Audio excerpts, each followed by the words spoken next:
The show can't start until we crack open a bottle of Revelton. Whether it's their crisp, clean vodka, the bold spice of their rye whiskey, the rich smoothness of bourbon, or the original honey whiskey that started it all, every pour is a taste of craft and passion straight from the heart of Iowa. So pour yourself a drink, settle in, and get ready to relax, laugh, and enjoy the show.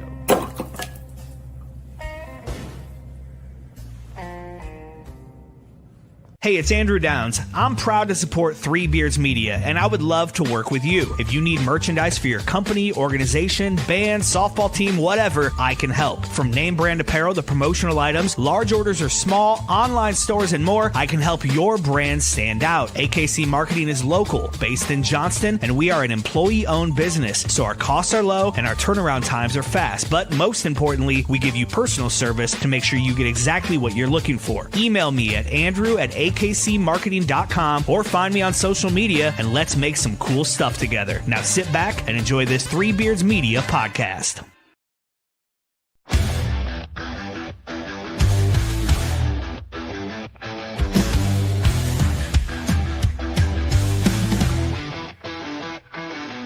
Red and gold on the edge of the sky, feel the rumble, hear the battle cry. Out in Ames where the storms ignite, we don't back down, we rise and fight. Jack Trice's his name, yeah, it echoes strong. A story of honor still marches on.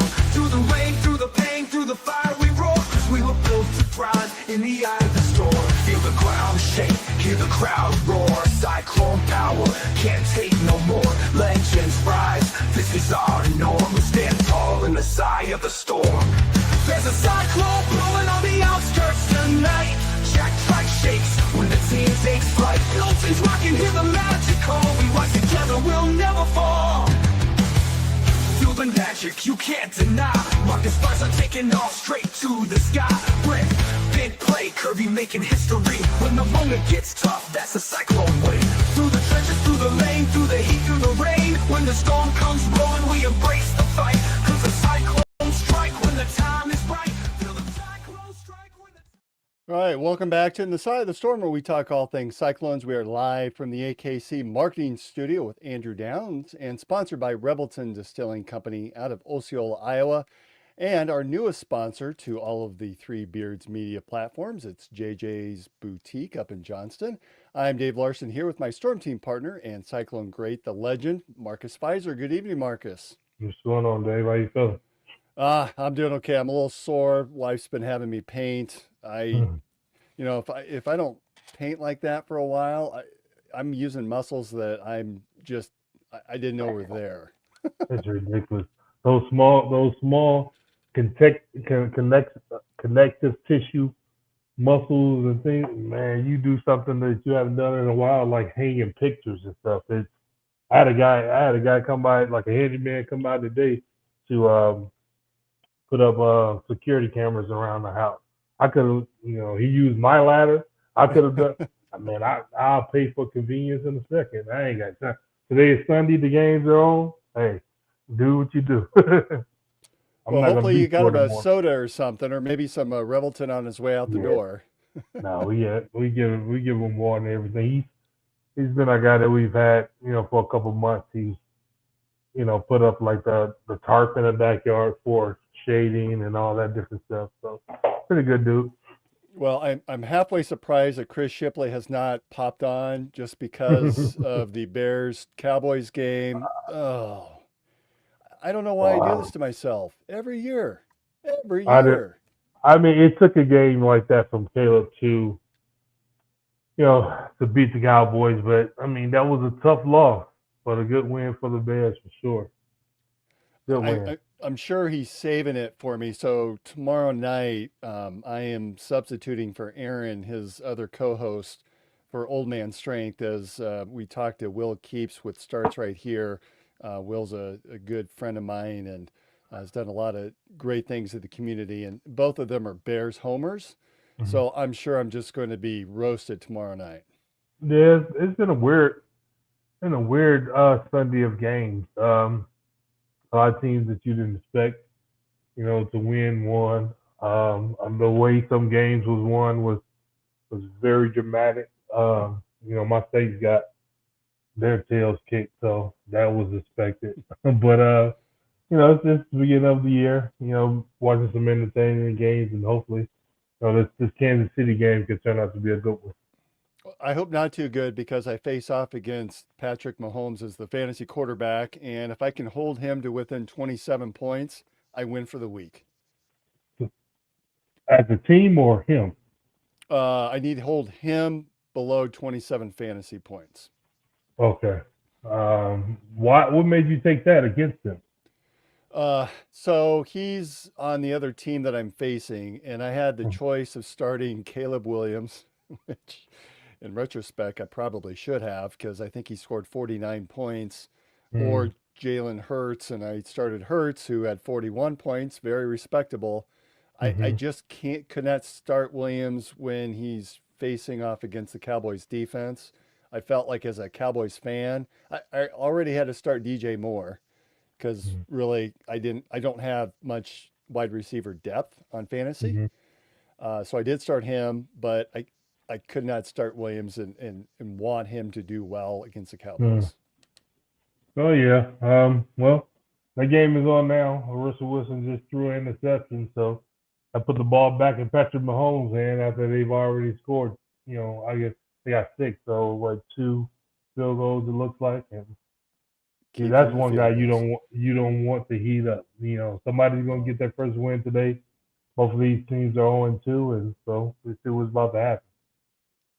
Did you watch any of that Texans Jaguars game? That No, was I didn't. ugly. I know who won it. The Jaguars ended up winning. Really?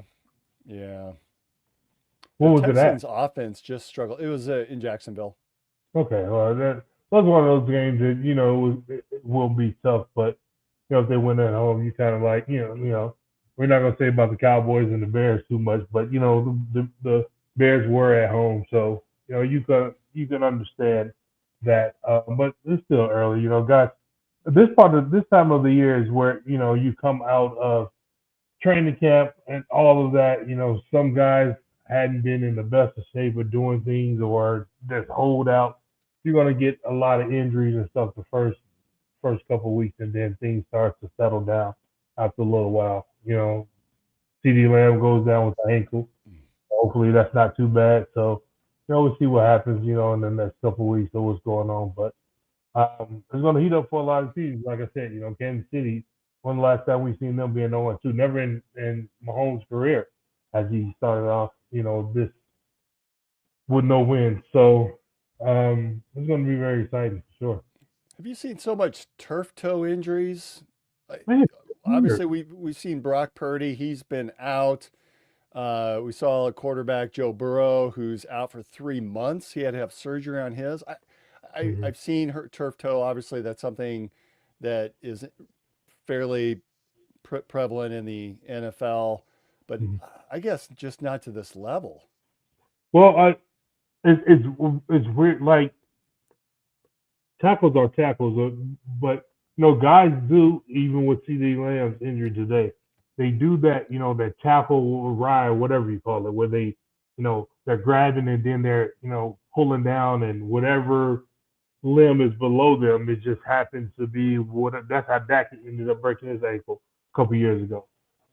It's something they need to watch a little bit more on. I think there's a penalty now. I forget what it's called, but like if you do, grab the guy from behind a horse collar and just, dead weight yourself down, then they throw a flag for unsportsmanlike conduct. But even so much like this, like the way they're going down and their foot being on the ground and their weight on the back of them, like seems like Joe Burrow's is pretty extensive. As he got to have her surgery. That's the first time I heard somebody having to have surgery on it. I remember Shaq having it for a while, and a lot of people was giving him, "You so big and you ain't go out there and play on the toes." Like you don't know how important that big toe is, especially somebody his size. So it's an unfortunate injury. The 49ers are 3-0 now. They got the win today without Brock, so hopefully he can get some rest and come back stronger. Well, and you talk about the NBA with not necessarily turf toe. I think there's a fairly equivalent. You guys are always stepping on each other's feet They, and they call it turf landing toe. funny. They call it that. They call it turf toe. Okay. I mean, it's still, even though we're not on turf, but it's still like the same. Same You injury. know, it right. If you throw, if you throw a pass too hard or whatever, and you mess up whatever that is in your elbow, you got to have Tommy John surgery. You're not a pitcher, but the same thing basically happens. So they call it turf toe. It can be from the same scenario. You know, you running and that toe, getting hyperextended too much, and the same ligaments are tearing or whatever it is, and that happens. I've never Well, had it.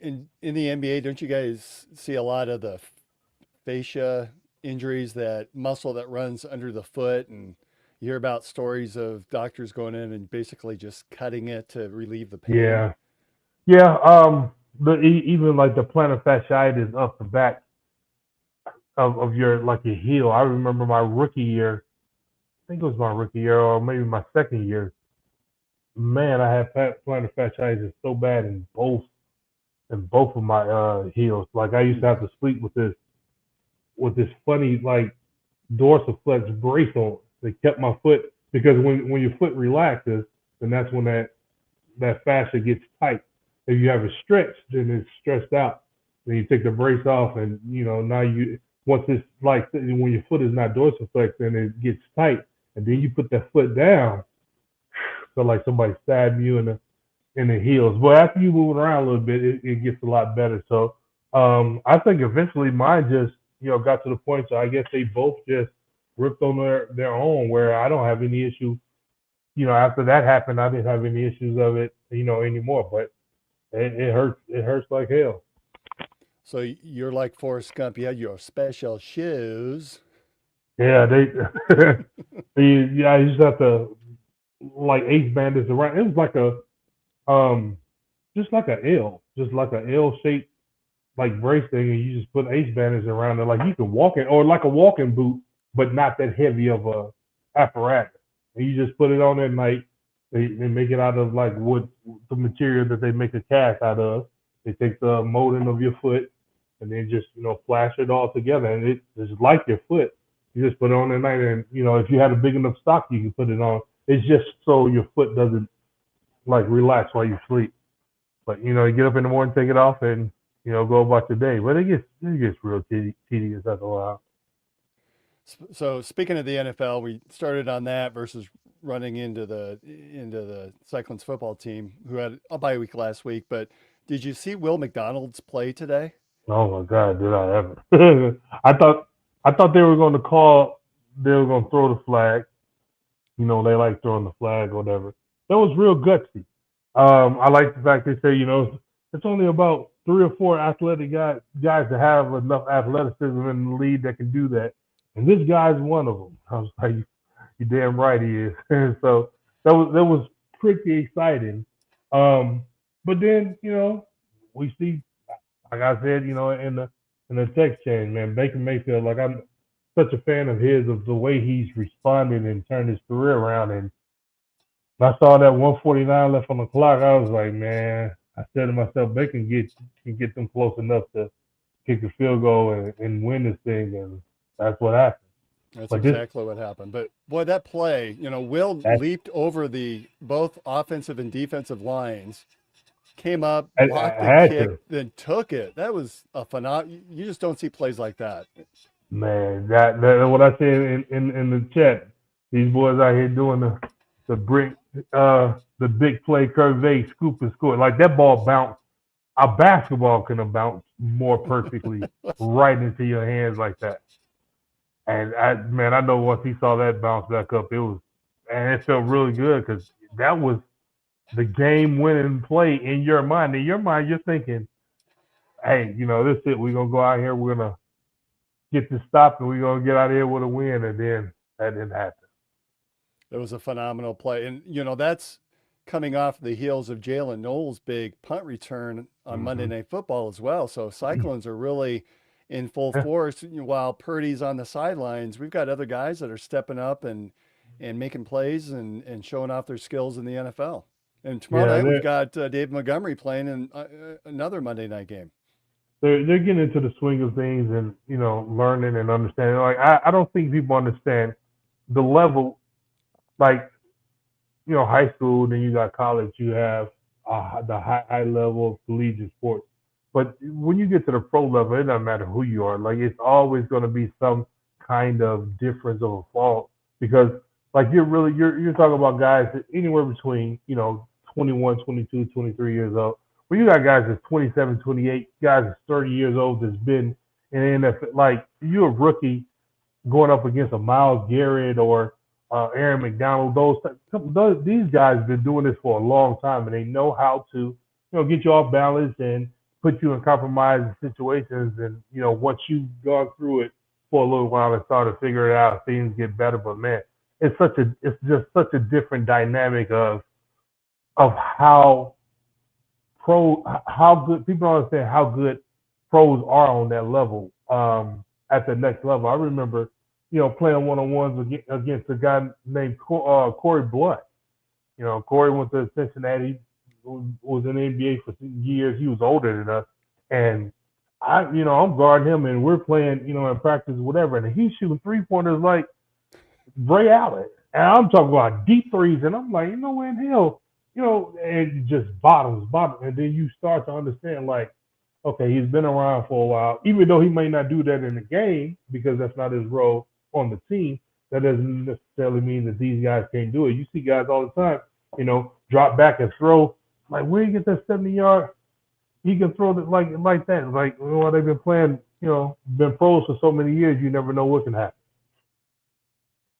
All right, I want to take a quick time out a little bit earlier than normal, and then we'll come back. And I do want to pick up and talk a little bit about the Cyclones. We did have that bye week last week and have seen some interesting things transpire in the Big 12 in the last week to 10 days. So let's talk a little Cyclone football on the other side. Gotcha.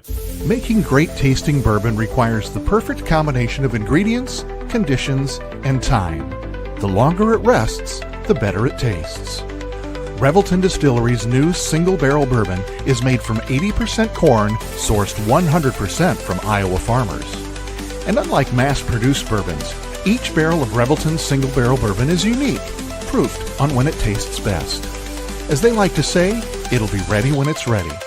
And to ensure the highest standards of quality and flavor, owners Rob and Christy Taylor oversee the production and bottling. Every single barrel. Iowa born, Iowa aged, Iowa bottled. Try the new single barrel bourbon from Iowa's own Revelton Distillery. ReveltonDistillery.com.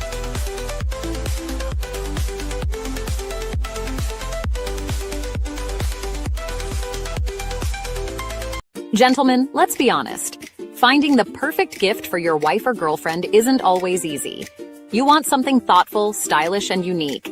And that's exactly what you'll find at Styled by JJ Boutique. Julia Bradshaw and her team strive to be your go-to boutique for casual, boho, and chic clothing and accessories, helping women elevate their style one piece at a time. Located right here in Johnston, Iowa, Styled by JJ brings trendy, high-quality fashion that boosts confidence without breaking the bank. So, if you're looking for a gift that says, I get you, instead of I tried, head to Styled by JJ Boutique. Because nothing makes her smile like feeling beautiful. Styled by JJ Boutique, where style meets confidence. Visit our Johnston location or shop online at styledbyjjboutique.com.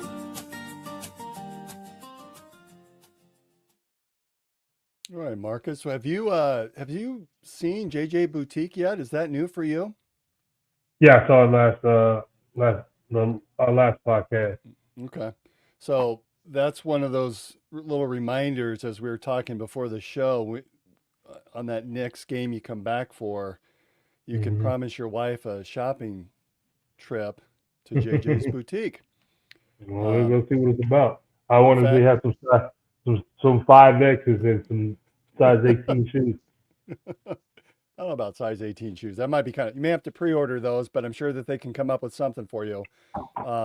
So I say we go to Revelton and then we just get an Uber, or I'm sure I can somehow get my 16-year-old daughter to take us all up to JJ's from there, and we can have a good time. Then go right up to Ames for Cyclone football. this would have been the weekend to do it because it's a 6 p.m. kickoff.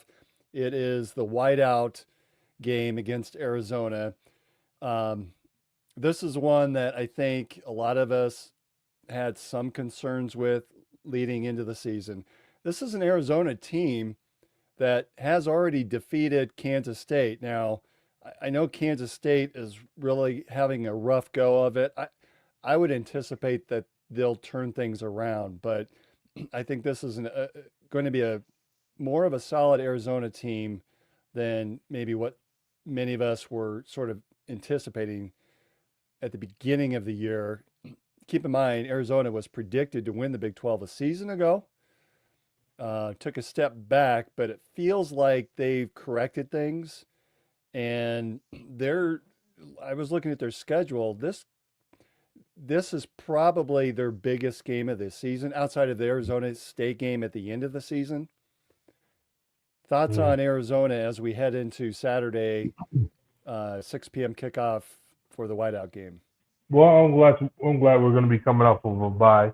The way we're rested, and hopefully any kind of bangs and nicks we've had have healed, and we come out a lot stronger. Hey, they've been playing you well. talk about Knicks. One of the things that I was listening into the Chris and Chris podcast earlier, and Brent Bloom had suggested that Kyle Conrarty has a chance to return Saturday against Arizona, which would be awesome news.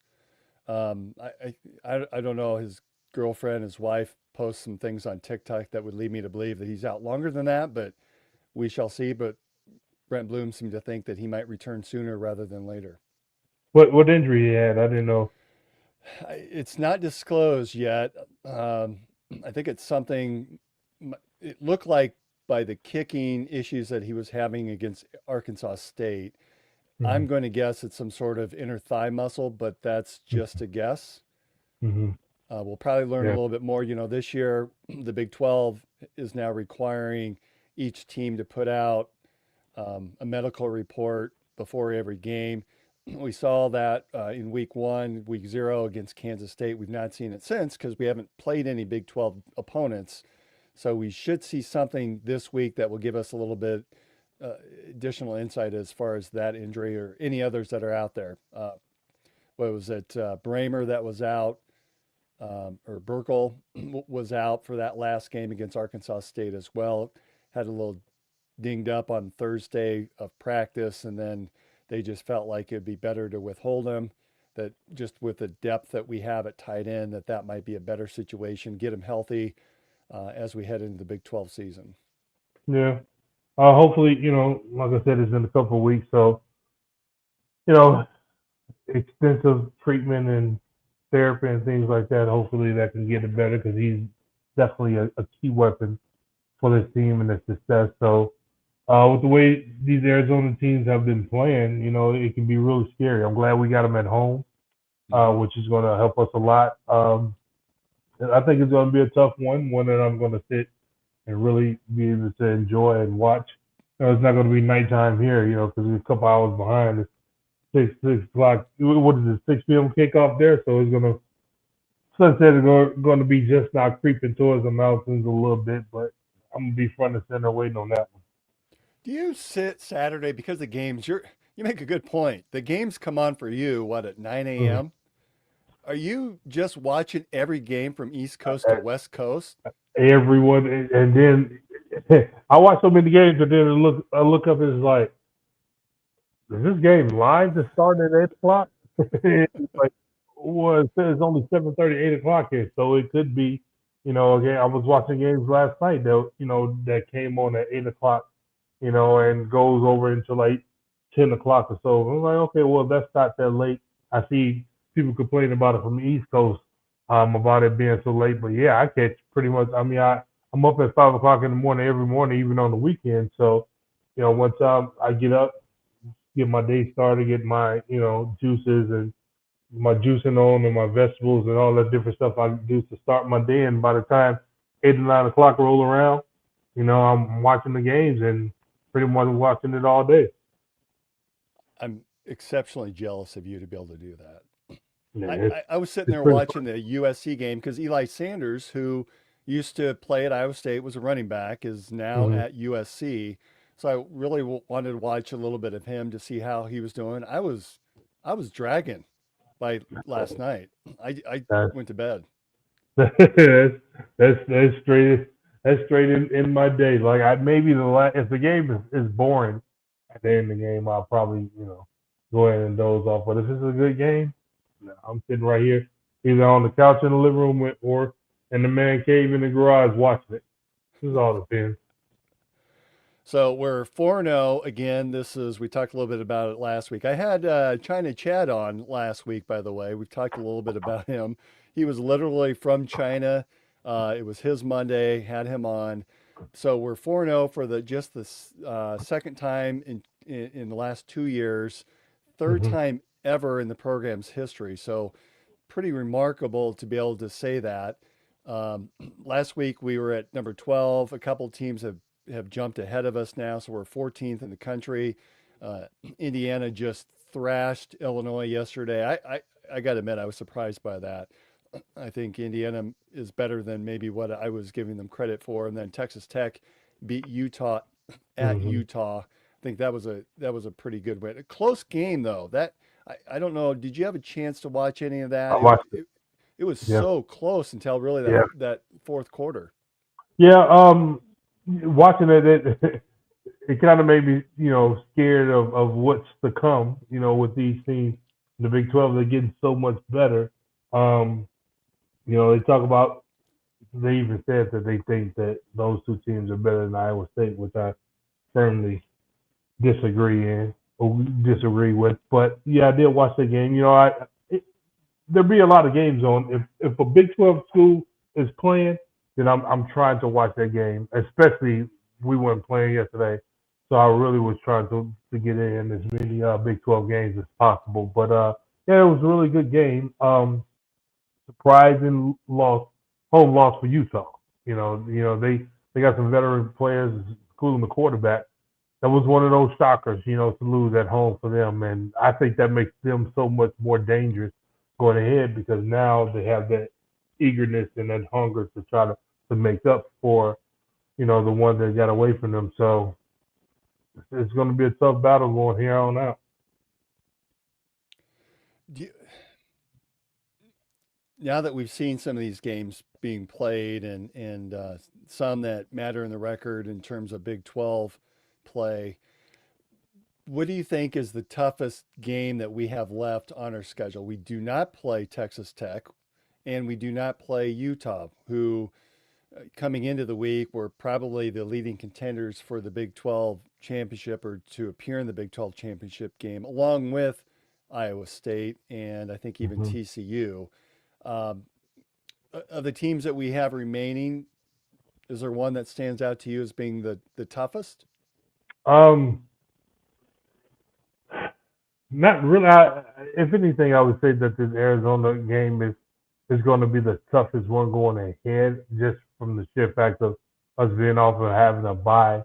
Them wanting to, because it's that the game to come in and still one from a good team from a team that's been playing extremely well for the last couple of years. So coming into Jack Trice and getting a win for them will be big, and so that's one of those games that scares me, if anything. It's going to be exciting to me to watch it because, like I said, I like watching close games, but I still just want to win at the end. I don't want to watch close games. All of the stress that I go through watching close games and liking close games, and we lose, that puts it that much more over the top of my stress and my blood pressure being high. But if it's a good close stressing game and we come out with the victory, then I'm okay with that. Are there any teams in the Big 12 that maybe have surprised you thus far? And I know it's very early in the season. We've seen some pretty interesting games and I Uh, think that Texas Tech and Utah is one of those. I think Kansas I, State, some of those games have been eye-opening. I think these Arizona teams, Arizona State, um, is one that has really surprised me. You never know what you're going to get in the Big 12 for them to come. the Big 12, and especially the season that they had last year. It was a total shocker.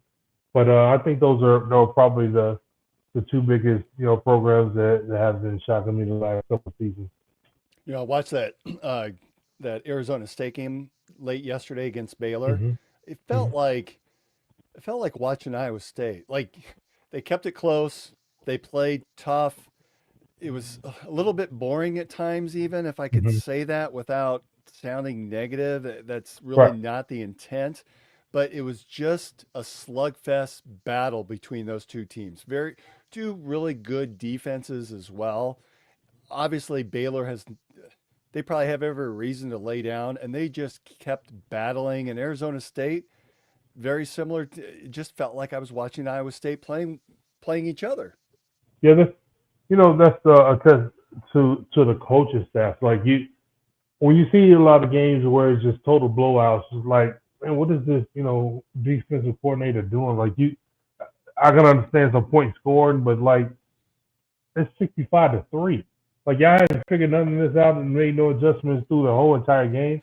But when it's close games like that, you have both sides that understand that this is going to come down to somebody making a mistake, and the mistake tends to happen mostly, when the defense gets a good stop, interception or something like that, and then you can get a little bit of the momentum swing, but it's still so close that after you make that score, if you get a defensive stop or interception, you got to get right back on defense and try to buckle down again. So those are the ones I like.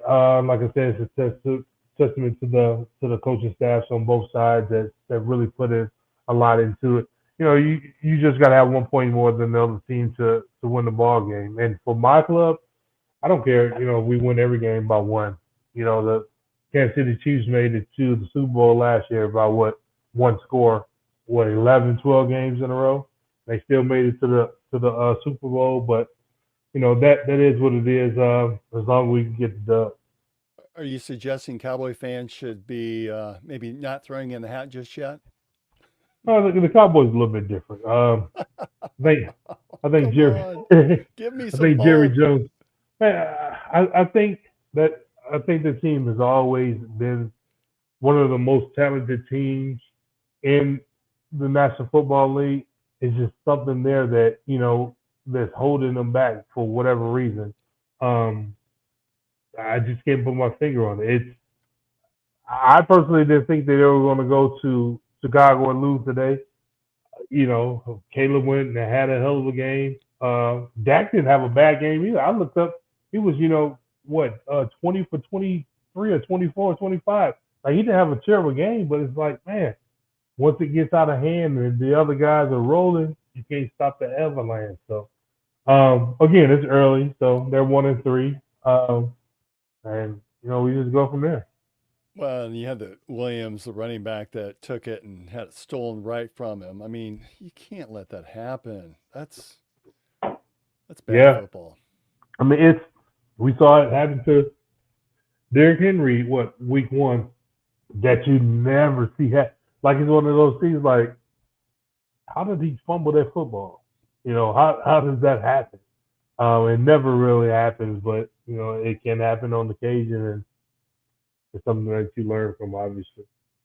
Well, for me, some of the surprises coming out of the Big 12, the obvious one is Kansas State. If you would have told me before the season that they would be 1-3 at this point, I would have Yeah. taken your money and run because I just did not see this happening.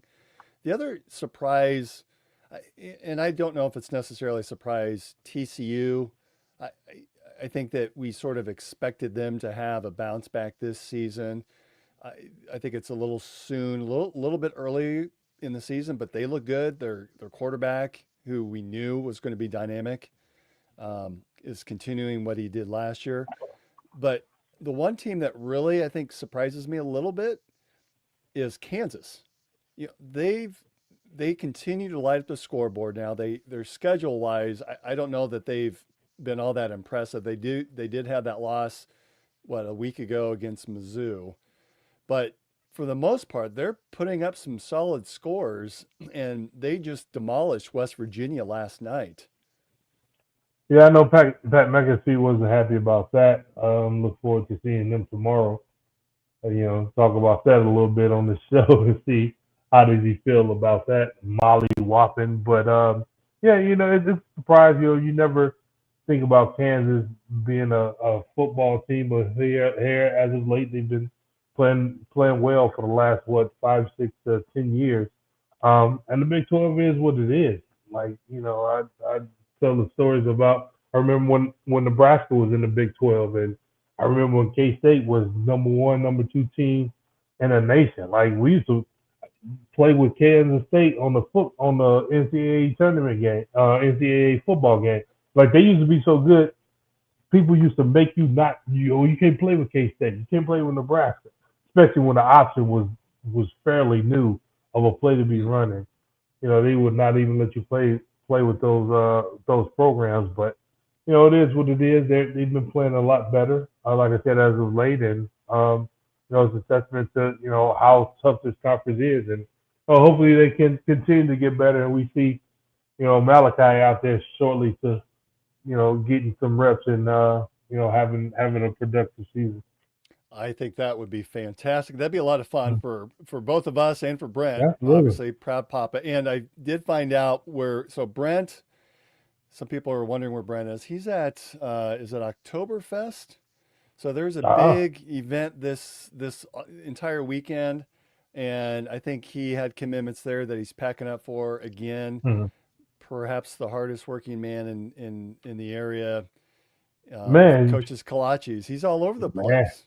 I don't know if you categorize it as is he a chef? Is he a bake? Whatever it is, man, it's hot in the kitchen. Like people don't understand like how much you do something wrong, a little slight or something off, and you can lose like a whole shipment or something, and you got to start over from the beginning. I personally know myself from being a baker one summer at Iowa State University. This was back in the days before they was putting money in guys' pockets and all of that stuff.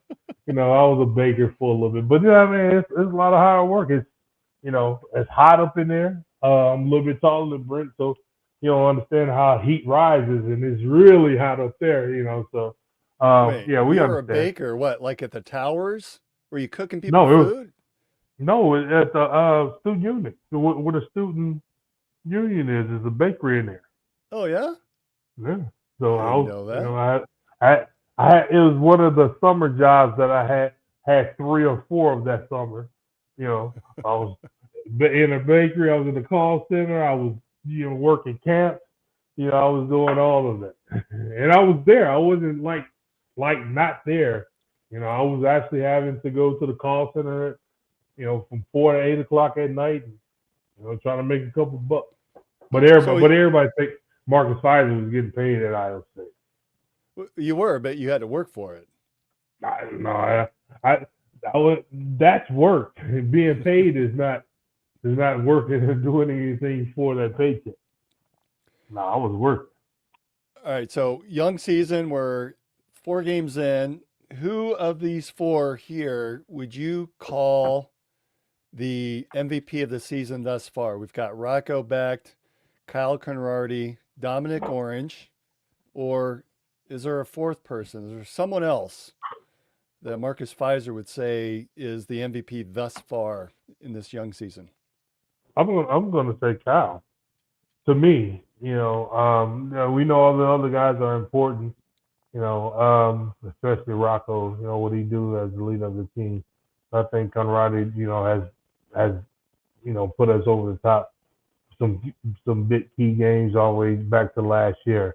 To understand the game more, strategy and things like that, you understand how important kickers are and place kickers are, and that those because they become more and more involved in the scheme of the game plan. If we're down by 2, we're down by 1. If we can get 2, now it's almost within 60 yards because these guys are booting.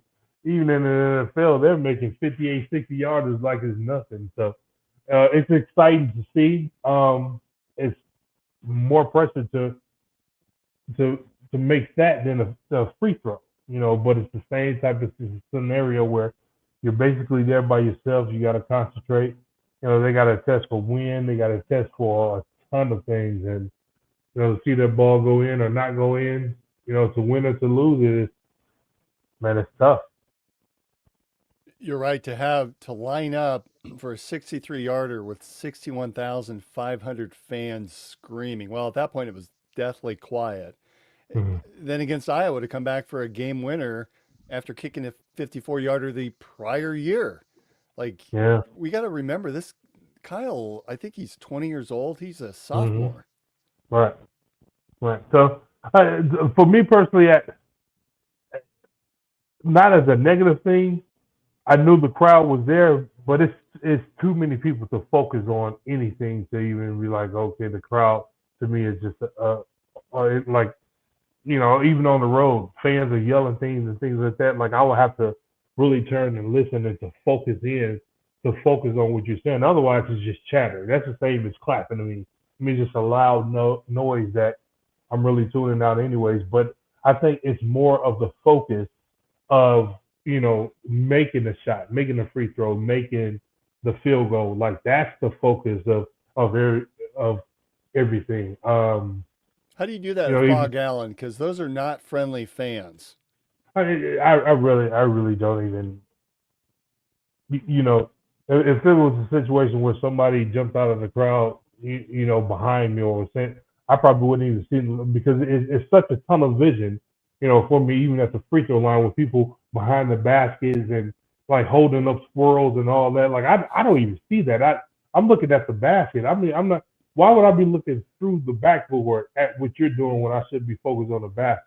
So I think a lot for, kickers is the same thing. They see the field goal post, and that's what they're focusing on. They focus on the flag.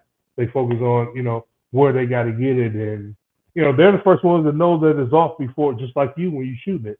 You're the first one to know that it's not going to go in. Sometimes, it's like, oh, and then it hits against the rim or it hits against the goal post and doink in, and it's like, I take it, and that's how it be. Did you say squirrels? People are holding up squirrels? No, those the swirl Oh, things where like sound. no, but like it's like a big swirly thing or whatever that's supposed to like All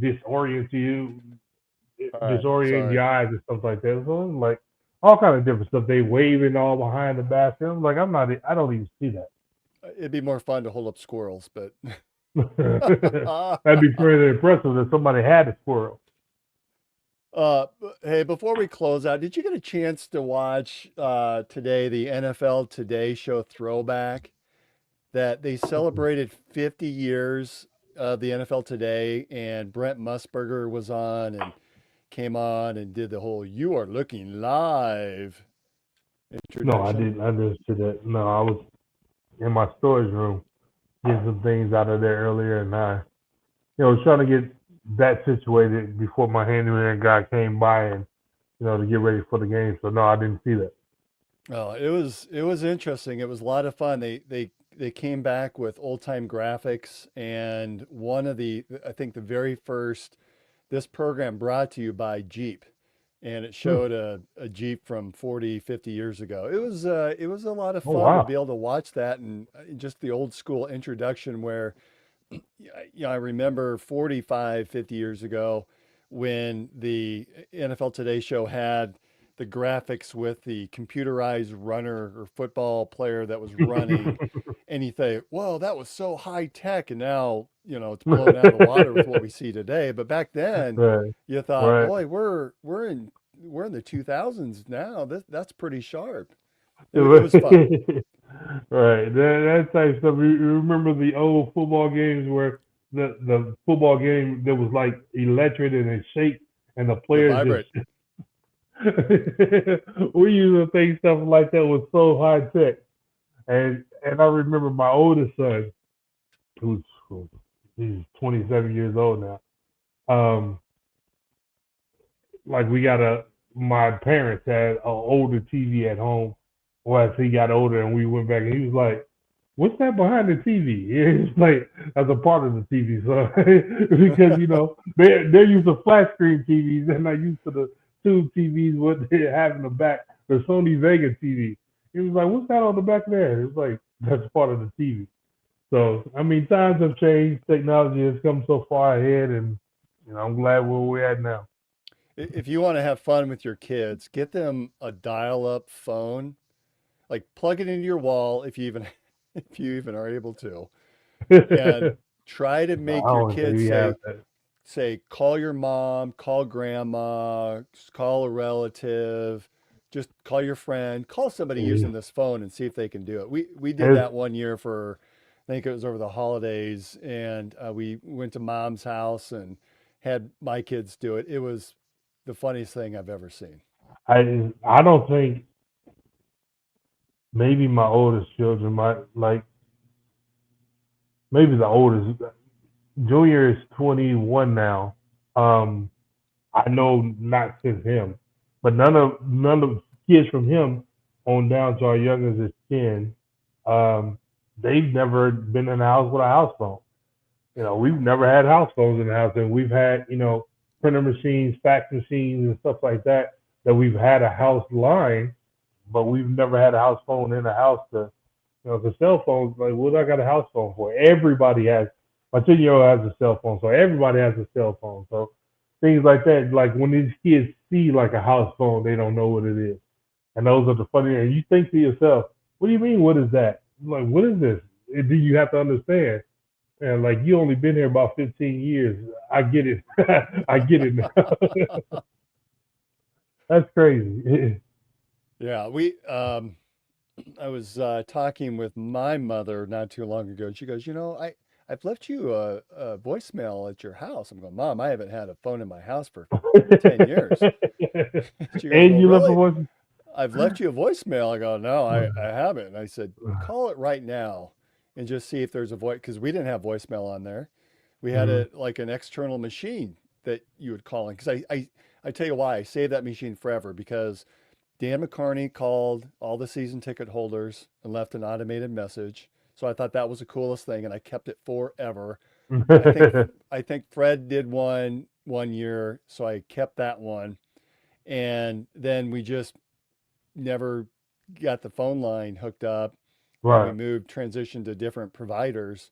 right. And so she called it, and doggone it, you can leave a voicemail message. I have no idea how to retrieve it, but How to retrieve it? Did never set it up. Nothing. don't The have it same hooked way. up at all, at all.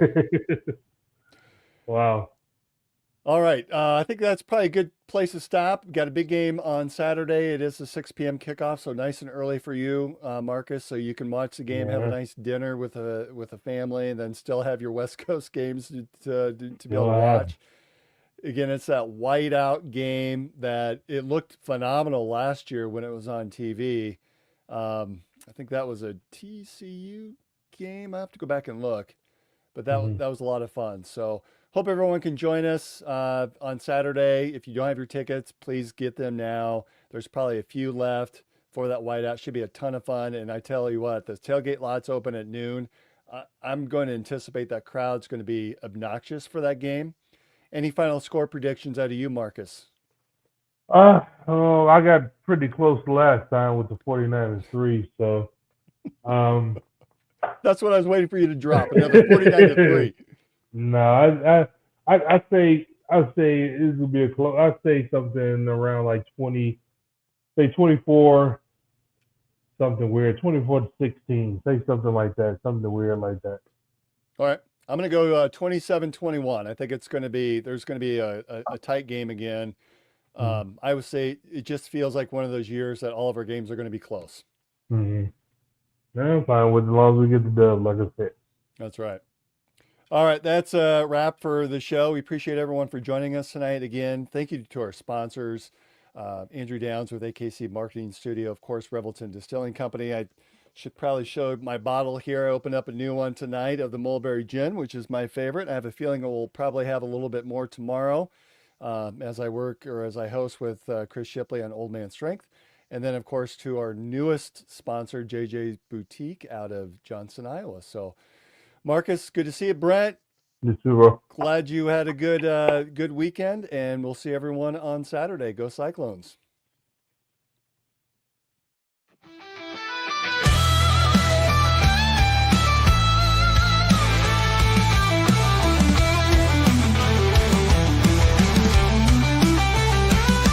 There's a cyclone brewing on the outskirts tonight. Jack Try shakes when the team takes flight. Hilton's rocking, hear the magic call. We rise together, we'll never fall. There's a cyclone brewing on the outskirts tonight. Jack Try shakes when the team takes flight.